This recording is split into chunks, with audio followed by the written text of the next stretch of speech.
வணக்கம் நேயர்களே. பார்த்தேன், ரசித்தேன், படித்தேனுக்கு உங்களை அன்புடன் வரவேற்பது சுதா ஆழ்வான்.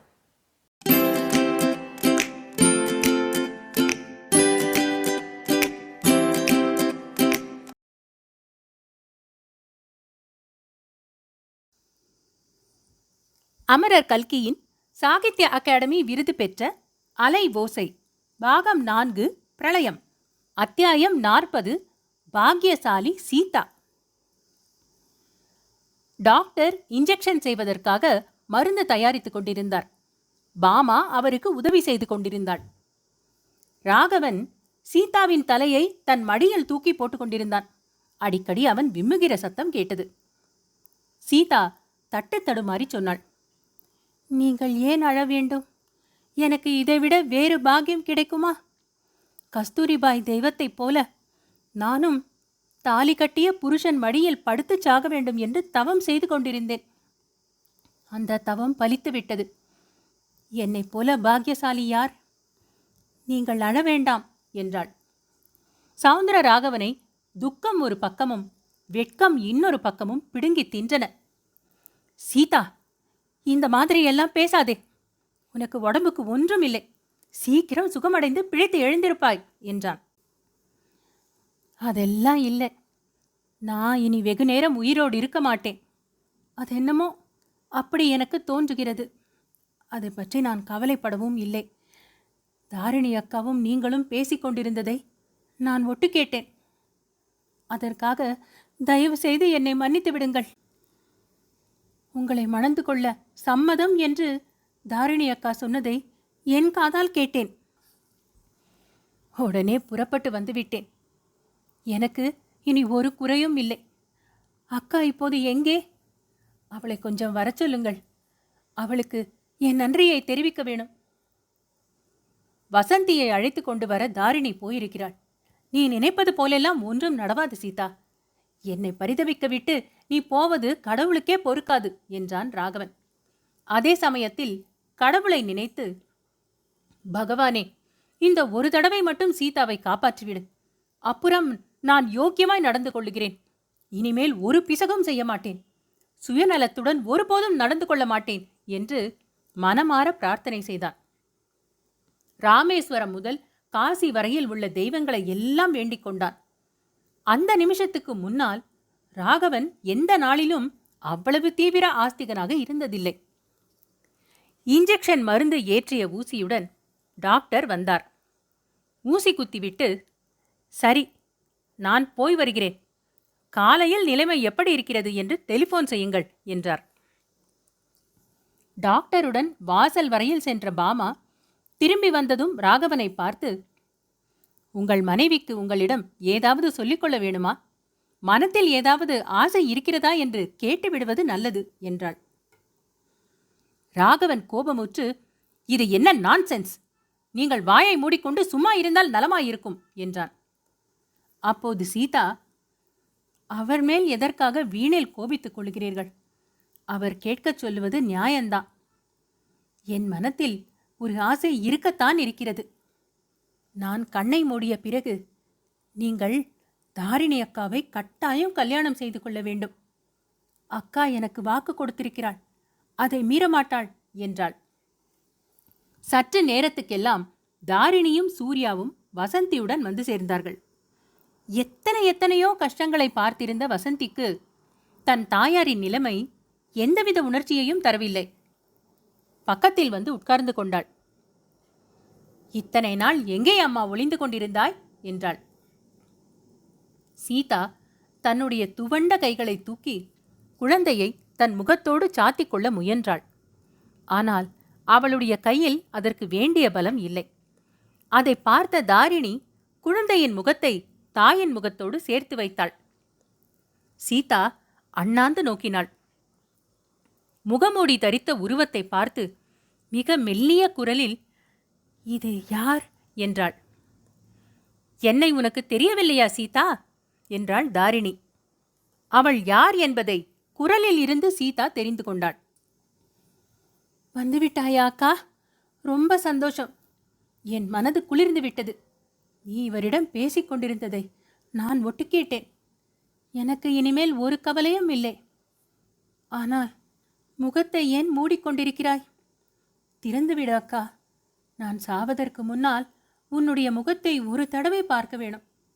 பார்த்துவிட்டால் அந்த ஞாபகமாகவே மேல் உலகத்துக்கு போவேன்.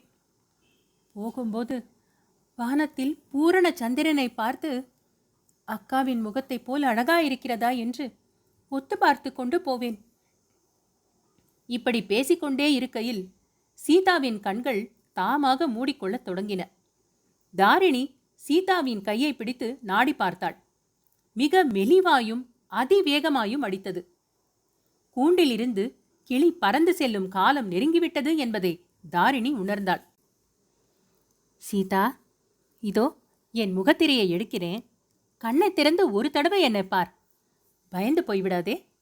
உன்னுடைய குழந்தை வசந்தியை நான் காப்பாற்றுவதற்கு முயற்சித்த போது இந்த மாதிரி ஆயிற்று. ஆனால் இதற்காக நீ சிறிதும் வருத்தப்பட வேண்டாம். இந்த வார்த்தை ஒன்றும் சீதாவின் காதில் விழவில்லை. திரை விலகி தாரிணியை பார்த்த உடனே சீதாவின் முகம் அணையும் தருவாயில் தீபம் சுடர் விடுவது போல காந்தி வீசி பிரகாசித்தது. முன்னை காட்டிலும் மெதுவான குரலில், வியப்பும் ஆனந்தமும் ததும்பிய குரலில் கூறியதாவது, அக்கா, உன் முகம்தான் என்ன அழகா இருக்கிறது. முன்னே நான் பார்த்தபோது இருந்ததைக் காட்டிலும் இப்போது உன் முகத்தில் களை சுட்டி கொண்டிருக்கிறது. இப்படிப்பட்ட அழகை இந்த உலகத்தில் நான் பார்த்ததே இல்லை. தேவலோகத்திற்கு போனால் அங்கேயும் உன்னை போன்ற ரூபவதியை பார்ப்பேனா என்பது சந்தேகம்தான். உன்னை பார்த்து காதலித்த என் கணவர் என்னை காதலிக்கவில்லை என்றால் அதில் அதிசயம் என்ன இருக்கிறது? நான் பாக்கியசாலி அக்கா. ஒரு குறையும் இல்லாமல் மன நிம்மதியுடன் நான் போகிறேன். ஒருவரும் எனக்காக துக்கப்பட வேண்டாம். சூர்யா எனக்காக ரொம்ப வருத்தப்பட்டு உருகுவதாய் சொல்லுவான். அவனை வருத்தப்பட வேண்டாம் என்று சொல்லு. சீதா தன்னுடைய பெயரை சொன்னது காதில் விழுந்ததும் சூர்யா அருகில் வந்து அவள் முகத்துக்கு அருகில் குனிந்து, சீதா, நான் இதோ இருக்கிறேன் என்றான். அச்சமயம் சௌந்தரராகவன் கூட சூர்யாவை தடுக்க முயலவில்லை. சீதா மிக மெல்லிய குரலில், லலிதாவுக்கு கடிதம் எழுது, என்னை மன்னிக்கும்படி கேட்டுக்கொண்டதாக எழுது என்றாள். இவ்வளவுதானா சீதா? எனக்கு நீ சொல்ல வேண்டியது வேறு ஒன்றும் இல்லையா என்றான் சூர்யா. இல்லை, வேறொன்றும் இல்லை சூர்யா. நான் பாக்கியசாலி. சீக்கிரம் கல்யாணம் செய்து கொள் என்றாள் சீதா. சீதா பாக்கியசாலிதான். இல்லை என்று யார் சொல்ல முடியும்? சூர்யா விம்மினான். சௌந்தரராகவன் கதறினான். தாரிணியும் வசந்தியும் பாமாவும் கூட துயரத்தின் மிகுதியால் அலறி அழுதார்கள். ஆனால் சீதாவின் காதில் அதெல்லாம் விழவில்லை. அவளுடைய உணர்விலும் தோன்றவில்லை. சீதாவின் உயிர் அனித்தியமாக உடலை விட்டு பிரிந்தது. ஆகாச வெளியில் மிதந்து சென்றது. மேலே மேலே மேலே போய்கொண்டே இருந்தது. வானவில்லின் வண்ணங்களிலே தோய்ந்து சென்றது. வெள்ளிய மேக மண்டலங்களின் வழியாக புகுந்து சென்றது. மந்தமாருதம் ஏந்திக் கொண்டு வந்த சுகந்த பரிமளத்தை முகர்ந்து கொண்டு சென்றது. இளமையின் எல்லை என்று சொல்லக்கூடிய இசை இன்பத்தை அனுபவித்துக் கொண்டு சென்றது. சிறிது நேரத்துக்கெல்லாம் தேவலோகத்து பாரிஜாத மந்தார விருட்சங்களின் மலர்கள் பொல பொலவென்று உதிர்ந்தன. அவை சீதாவின் உயிரை சுற்றிச் சுழன்று கொண்டே வந்தன. தங்க நிறமும் ரோஜா நிறமும் மாந்தளிரின் நிறமும் கொண்ட மேனிகளுடனே கந்தர்வ கிண்ணறர்கள் வானவெளியில் ஆங்காங்கே நின்று வருக வருக என்று இன்னிசையுடன் வரவேற்றார்கள். சீதாவின் உயிர் மேலே மேலே போய்கொண்டிருந்தது. அற்புத சௌந்தரியம் வாய்ந்த தேவகணங்களின் உருவங்கள் மெல்லிய மேகத்திரைக்குள்ளே மறைந்து மறைந்து காணப்பட்டன. ஆஹா, அந்த உருவங்களில் சிலவற்றை சீதாவுக்கு தெரியும், நன்றாக தெரியும். அதோ லைலாவும் மஜ்னுவும் ஆடி பாடிக்கொண்டு போகிறார்கள். அதோ சத்தியவானும் சாவித்திரியும் கைகோர்த்து கொண்டு உலாவுகிறார்கள். இதோ உல்லாசமாய் அன்னப்படகில் மிதந்து செல்கிறவர்கள் ரோமியோவும் ஜூலியட்டுமாக இருக்க வேண்டும். நளனுக்கும் தமயந்திக்கும் என்ன அவசரமோ தெரியவில்லை. இறகு கட்டிக்கொண்டு அவர்கள் பறக்கிறார்கள். பறந்தால் பறக்கட்டும். இவர்களையெல்லாம் பார்த்து இப்போது என்ன ஆக வேண்டும்? நாம் பார்க்க விரும்பியது அன்னை கஸ்தூரிபாயை அல்லவா? அவர் எங்கே இருப்பார்? சொர்க்கலோகங்களில் எல்லாம் மேலான சொர்க்கலோகத்திலேதான் இருப்பார். இன்னும் மேலே மேலே போக வேண்டியதுதான். ஆஹா, இது என்ன பிரகாசம்! இது என்ன ஜோதி!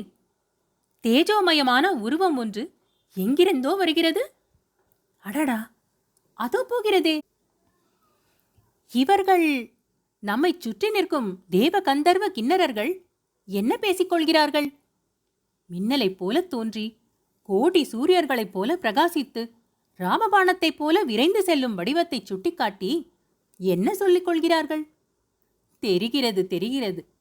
காந்தி மகாத்மாவின் ஜோதி என்றல்லவா ஒருவருக்கொருவர் சொல்லிக் கொள்கிறார்கள். வான வெளியிலே பொழிந்த நறுமலர்களும் வீசிய மந்தமாருதமும் மிதந்து வந்த தேவகானமும் தேவர் தேவியரின் உபச்சரிப்பும் எல்லாம் காந்தி மகாத்மாவுக்காகத்தான் போலும். நான் பாக்கியசாலிதான், சந்தேகமில்லை. மகாத்மாவின் ஆவி வானுலகம் செல்லும் அதே நாளில் நாமும் இங்கே வரும்படியான பேறு கிடைத்ததல்லவா? ஆனால் அவரை விடக்கூடாது, விட்டு பிரியக்கூடாது. அந்த ஜோதி போன வழியே போனால் அன்னை கஸ்தூரிபாயை காணலாம். காந்திஜியின் ஆத்மா கஸ்தூரிபாயின் ஆத்மா இருக்கும் இடத்தை தேடிக்கொண்டு போகாமல் வேறு எங்கே போகும்? ஜோதி போன வழியிலேயே சீதாவின் ஆவியும் சென்றது. மேலே மேலே போய்கொண்டே இருந்தது. ஆனால் விரைவில் அந்த ஜோதி போன வழி தெரியாமல் போய் மறைந்து விட்டது. ஆயினும் சீதாவின் ஆசை நீங்கவில்லை, நம்பிக்கை குன்றவில்லை. வானவெளியிலேயே போய்கொண்டே இருந்தால் எப்படியும் அந்த ஜோதியை கண்டுபிடிக்காமலா போவோம்?